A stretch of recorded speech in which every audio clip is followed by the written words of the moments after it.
Welcome to my daily devotional for Monday the 19th of April.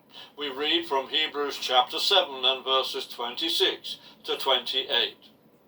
It was fitting that such a high priest who is holy, innocent, without sin and separated from sinners has now become higher than the heavens.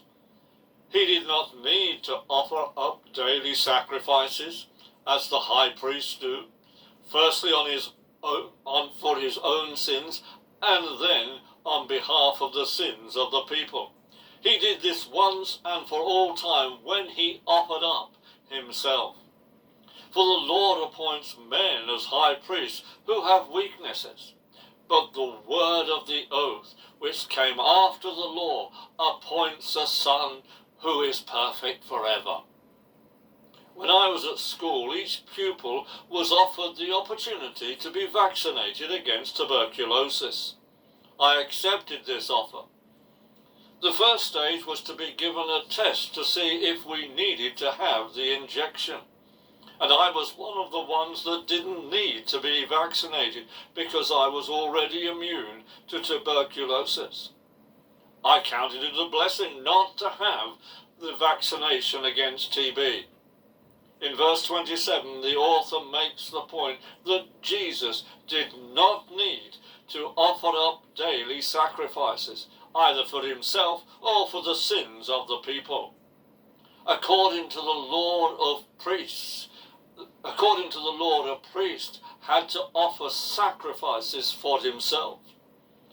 In Leviticus 16 and verse 11 we read, "Then Aaron will present the young bull as a sin offering for himself and his family." Jesus had no need to offer this sacrifice because sacrifices were only needed to cleanse a person from sin. Since Jesus is totally without sin, the sacrifice was unnecessary. Likewise, having the vaccine against TB was unnecessary for me. After a priest had offered the sacrifice himself, he then had to offer a sacrifice for the sins of the people. In Leviticus 16 we read, "Then Aaron must slaughter the goat as a sin offering for the people and bring its blood behind the inner curtain." These sacrifices were continual.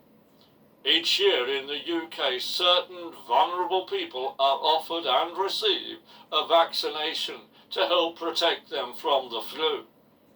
It is annual because the vaccination fails to give long-term protection from the flu. The sacrifices for the people did not give long-term cleansing from sin or fellowship with God. However, the good news is that when Jesus offered himself on the cross, he did so as the perfect sacrifice. He is the perfect sacrifice. He is also the eternal sacrifice.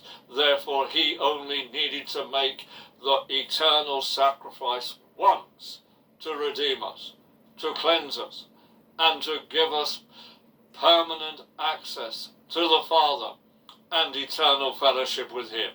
Have a great day.